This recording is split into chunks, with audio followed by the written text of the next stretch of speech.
Breaking news చూస్తున్నాం.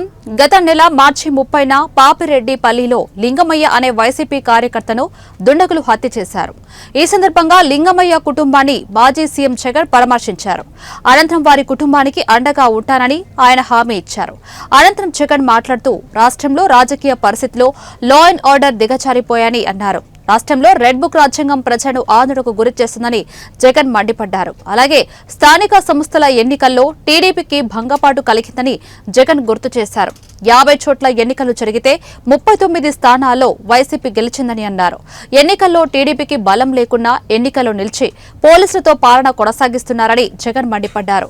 సీఎంగా అధికారంలో ఉన్నారనే అహంకారంతో అన్ని ఎన్నికల్లో గెలవాలనే దురుద్దేశంతో చంద్రబాబు నియంత్రణ వ్యవహరిస్తున్నారని జగన్ ఆరోపించారు. అలాగే పాపిరెడ్డిపల్లి ఎంపీపీ ఎన్నికల సమయంలో పోలీసులను ఉపయోగించి ఎంపీటీసీలను భయభ్రాంతులకు గురి చేశారని, స్థానిక ఎమ్మెల్యే కొడుకు బెదిరింపులకు గురి చేశారని జగన్ తీవ్రస్థాయిలో మండిపడ్డారు.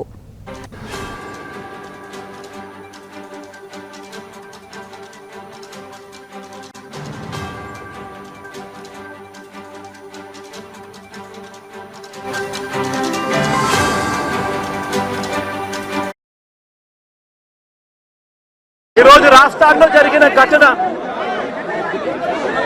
ఈ ఇంటికి వచ్చి ఈ నియోజకవర్గంలో ఎందుకు ఈ ఘటన జరిగింది, ఎందుకు రాష్ట్రంలో ఈ పరిస్థితులు ఉన్నాయి అన్నది నిజంగా ప్రతి ఒక్కరూ కూడా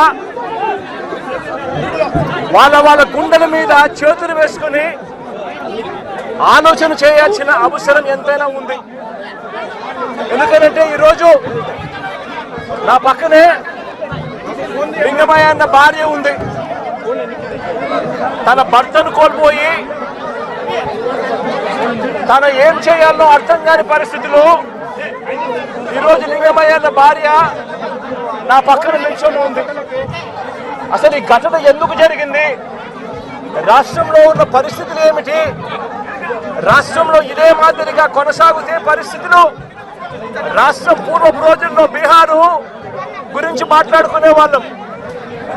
ఈ రోజు ఉన్న రాష్ట్రంలో ఉన్న పరిస్థితులు చూస్తే ఈ బీహారు ఇటువంటి రాష్ట్రాలన్నీ ఎక్కడికో పోవాలి. ఆంధ్ర రాష్ట్రం పరువును దేశంలో కన్నా కూడా రోడ్డును పడేసిన పరిస్థితులు ఈ రాష్ట్రంలో ఈ రోజు చంద్రబాబు నాయుడు గారి పరిపాలనలో